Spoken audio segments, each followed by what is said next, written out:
Hello students, welcome back to our channel. Telangana Intermediate and AP Intermediate సంబంధించినటువంటి paper correction ఏ విధంగా చేస్తారని యొక్క topic అయితే డిస్కస్ చేయబోతా ఉన్నాం ఈ వీడియో తరపు నుంచి అన్నమాట. ఇక్కడ పేపర్ కరెక్షన్ ఏ విధంగా చేస్తారు, మరి స్టూడెంట్స్ని ఏ విధంగా పాస్ చేస్తారు, ఏ విధంగా మార్క్స్ అనేవి కూడా కేటాయిస్తారు, ఇవన్నీ కూడా రూల్స్ అండ్ కండిషన్స్ ఏ విధంగా పాటిస్తారని కూడా స్టెప్ బై స్టెప్ అయితే ఈ వీడియో తరపున తెలుసుకోబోతా ఉన్నాం అనమాట. తప్పకుండా ప్రతి ఒక్క స్టూడెంట్స్ అయితే వీడియోకి అయితే లైక్ చేయండి, ఛానల్ ఇంకా సబ్స్క్రైబ్ చేసుకొని మీకు ఈ విధంగానే step by step complete education సంబంధించిన గైడెన్స్ అయితే వస్తూ ఉంటాయి మన ఛానల్ తరపు నుంచి. ఓకే, లేట్ చేయకుండా టాపిక్లోకి వచ్చినట్లయితే ఇక్కడ టీఎస్ కావచ్చు, అదేవిధంగా ఇక్కడ ఏపీ కావచ్చు అనమాట. ఈ ఇరుగురు స్టూడెంట్స్ కనమాట ఆల్రెడీ ఇక్కడ పేపర్ కరెక్షన్ అయితే స్టార్ట్ కావడం జరిగింది. ముందుగా మనం డేట్ చూసుకుంటే ఇక్కడ ఏదైతే ఇక్కడ మార్చి 10th తారీఖు నుంచి అన్నమాట, మార్చి 10 నుంచి అయితే ఇక్కడ టీఎస్ స్టూడెంట్స్కి అయితే పేపర్ కరెక్షన్ స్టార్ట్ చేయడం జరిగింది. అదేవిధంగా ఇక్కడ ఏపీ వారికి వచ్చేసి అనమాట 7th నుంచి అయితే పేపర్ కరెక్షన్ అయితే స్టార్ట్ కావడం జరిగింది అనమాట. అదేవిధంగా ఈ యొక్క మంత్ ఎండింగ్ లోపు అయితే ఇక్కడ ఏపీ కావచ్చు, అదేవిధంగా టీజీ కావచ్చు అనమాట పేపర్ కరెక్షన్ అయితే కంప్లీట్ కాబోతా ఉందన్నమాట. ఓకే, ఇక్కడ మేజర్గా మరి పేపర్ కరెక్షన్ ఏ విధంగా చేస్తారు అని కూడా స్టెప్ బై స్టెప్ అయితే మీకు ఇక్కడ ఎక్స్ప్లెయిన్ చేస్తాను. స్కిప్ చేయకుండా ఎండ్ వరకు చూడండి, తప్పకుండా మీ ఫ్రెండ్స్ అందరూ కూడా వీడియో అయితే షేర్ చేయండి గైస్. ఓకే, ఇక్కడ ఏ విధంగా ఉంటుంది ప్రాసెస్ అంటే ఇక్కడ మనకు పేపర్ కరెక్షన్ ఎవరు చేస్తారు అని ఒక ముందుగా మనం డిస్కస్ చేసినట్లయితే ఇక్కడ మనకు 3 స్టెప్స్ అయితే ఉంటాయి అన్నమాట. ఏ విధంగా అంటే ఇక్కడ పోస్ట్ ఎగ్జామినర్ ఉంటారు. ఓకే, ఫస్ట్ వాళ్ళు వచ్చేసి ఇక్కడ పోస్ట్ ఎగ్జామినర్, తర్వాత ఎగ్జామినర్, తర్వాత నెక్స్ట్ ఇక్కడ వచ్చేసి అనమాట స్క్రూటినైజర్ అనమాట. స్క్రూటినైజర్ అని కూడా ఇక్కడ మనకు 3 మెంబర్స్ డివైడ్ ఉంటారు అనమాట. 3 మెంబర్స్ అనేవి కూడా ఒక గ్రూప్గా ఫామ్ అయ్యి ఒక 10 మందిని సెలెక్ట్ చేస్తారంట. 10 మంది ఎవరైతే లెక్చరర్స్ ఉంటారు కదా వారిని ఇక్కడ మినిమం ఎక్స్పీరియన్స్ సబ్జెక్ట్ పైన మినిమం ఎక్స్పీరియన్స్ ఉన్నట్టు వారిని ఇక్కడ సెలెక్ట్ చేసుకొని ఒక గ్రూప్గా ఫామ్ చేసి అనమాట ఎగ్జామినేషన్ కరెక్షన్ పేపర్ కరెక్షన్ అయితే చేయించడం జరుగుతుంది. ఓకే, ఇక్కడ ఎలా చేస్తారంటే వారికి సంబంధించిన ఒక రూల్ బుక్ అయితే ఉంటుంది. Rule book is nothing but a key paper అనమాట. ఫర్ ఎగ్జాంపుల్గా తెలుగు ఎగ్జామ్ అనుకోండి, తెలుగు ఎగ్జామ్కి సంబంధించి కీ పేపర్ అయితే ఉంటుంది. కీ పేపర్ ఉన్నప్పుడు ఏ విధంగా ఉంటుందంటే ఇక్కడ BL1, BL2, BL3 అనమాట. బ్లూమ్ లెవెల్ 1, బ్లూమ్ లెవెల్ 2 అని ఇక్కడ ఒక క్వశ్చన్కి ఎంత % ఆఫ్ ఆన్సర్ ఉండాల్సి ఉంటుంది, కంటెంట్ రిలవెంట్ ఉందా లేదని కూడా ఇవన్నీ కూడా కొన్ని కండిషన్స్ ఉంటాయన్నమాట. ఫర్ ఎగ్జాంపుల్ కీ పేపర్లో అసలు ఏ విధంగా చేసి ఉంటారంటే ఇక్కడ కీ పేపర్ వచ్చేసి మనకు దాదాపు అన్నమాట. ఇప్పుడు ఫర్ ఎగ్జాంపుల్ ఇక్కడ 5 మార్క్స్ ఆన్సర్ ఉందనుకోండి, 5 మార్క్స్ ఆన్సర్కి సంబంధించి స్టూడెంట్ ఎంత % రాస్తే ఎన్ని మార్క్స్ వేయాలి అనే ఆ రూల్స్ ప్రకారం అయితే వారైతే మార్క్స్ అయితే కేటాయించడం జరుగుతుంది.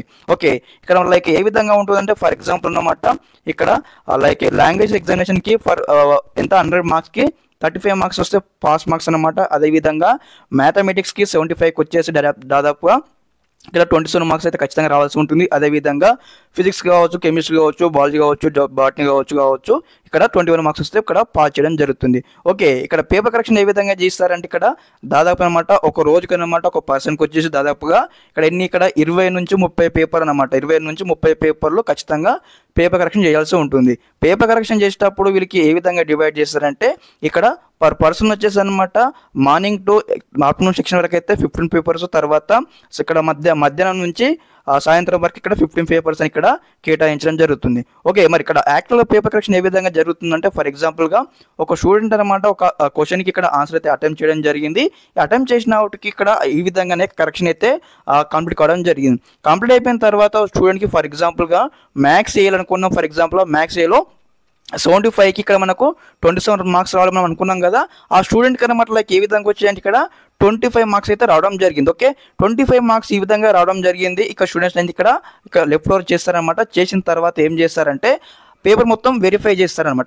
పేపర్ మొత్తం వెరిఫై ఎట్లా చేస్తారంటే ఓకే స్టూడెంట్కి మరి ఇక్కడ 25 మార్క్స్ వచ్చాయి, ఇంకో 2 మార్క్స్ అయితే స్టూడెంట్ కెరియర్ లాస్ కావద్దు, స్టూడెంట్ ఖచ్చితంగా పాస్ కావాలని వాళ్ళు ఏం చేస్తారంటే ఇక్కడ మళ్ళీసారి పేపర్ అయితే రీవెరిఫికేషన్ చేయడం జరుగుతుంది, రీకరెక్షన్ చేస్తారనమాట. చేసి మీకు అక్కడో ఇక్కడ ½ మార్క్ 1.5 మార్క్ ఇక్కడ వేసేసి కూడా ఈ స్టూడెంట్ అయితే ఖచ్చితంగా పాస్ చేయడం జరుగుతుంది. ఈ కాన్సెప్ట్ వల్ల మీకు ఏమర్థం అవ్వచ్చు అంటే ఇక్కడ ఎవరైతే బార్డర్లో 1-2 మార్క్స్ లెఫ్ట్ ఓవర్తో ఫెయిల్ అవుతున్న సిచ్యువేషన్లో ఖచ్చితంగా ఆ స్టూడెంట్స్ని అయితే ఖచ్చితంగా అయితే పాస్ చేయడం జరుగుతుందన్నమాట.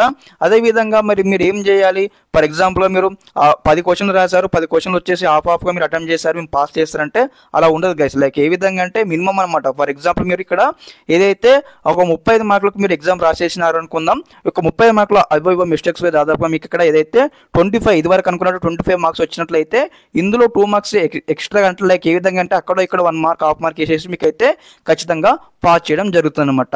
ఈ కండిషన్స్ పైన అయితే వర్క్ అవుతూ ఉంటుందన్నమాట కరెక్షన్ పరిస్థితి అనమాట.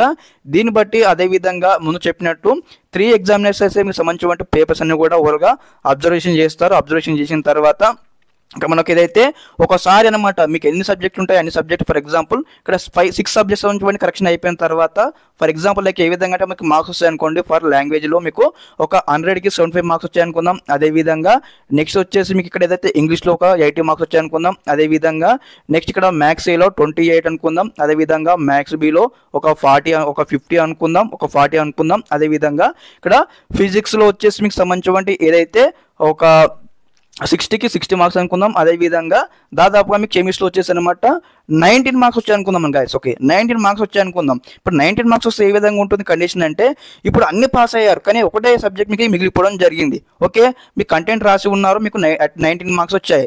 ఏం చేస్తారంటే ఇప్పుడు లాస్ట్ పర్సన్ అనమాట ఎవరైతే ఇక్కడ మనకు స్క్రూటినైజర్ అనే ఎగ్జామినర్ ఏం చేస్తారంటే మీ పేపర్ అన్ని వెరిఫై చేసిన తర్వాత మరి ఇక్కడ 19 మార్క్స్ వచ్చాయి కాబట్టి మీకు 2 మార్క్స్తో మీకు సంబంధించిన పేపర్ ఇక్కడ ఫెయిల్ అవుతున్న ఉద్దేశంతో అతను ఏం చేస్తారంటే ఒకసారి రీవెరిఫికేషన్ మీ యొక్క ఏదైతే పేపర్ ఉంటుంది కదా కెమిస్ట్రీ పేపర్ చెక్అవుట్ చేసి 2 మార్క్స్ కూడా ఇక్కడ యాడ్ చేసి కూడా ఓవర్గా మీకు అయితే పాస్ చేయడం జరుగుతుంది అనమాట. ఈ విధంగా అయితే జరుగుతుంది. ఇక్కడ ప్రతి ఒక్క ఎగ్జామినర్ అనమాట ప్రతి ఒక్క స్టూడెంట్స్ అనమాట పాస్ చేసే విధంగానే కరెక్షన్ చేయడం జరుగుతుంది. పాజిటివ్ మైండ్తో కరెక్షన్ చేస్తారనమాట. ఎవరిని ఉద్దేశించి ఫెయిల్ చేయాలని స్టూడెంట్స్ యొక్క మైండ్తో వారైతే కరెక్షన్ చేయడం అనమాట. కాబట్టి ప్రతి ఒక్కరు కూడా మనకు అనుగుణంగానే ఇక్కడ మనకు వర్క్ చేయడం జరుగుతుంది, కరెక్షన్ అయితే చేయడం జరుగుతుంది అనమాట. ఇదనమాట ఇన్ఫర్మేషన్ మీకు ఎంతో కొంత అర్థమైన భావిస్తా ఉన్నాను. ఓకే తప్పకుండా మీ ఫ్రెండ్స్ షేర్ చేయండి. అదేవిధంగా ఏపీ ఎంసెట్ కావచ్చు, తెలంగాణ ఎంసెట్ కావచ్చు కంప్లీట్ గైడెన్స్ అయితే వస్తూ ఉంటాయి మన ఛానల్ తరపు నుంచి. తప్పకుండా అందరూ కూడా మన ఛానల్ విజిట్ చేయండి. ఒకసారి ప్రీవియస్గా ఎలా చెప్పామో కౌన్సిలింగ్ అన్నిటి నుండి కూడా మీరు ఒకసారి అబ్జర్వేషన్ చేయండి. ఓకే గైస్ ఇదనమాట information. Thanks for watching this video. జై హింద్.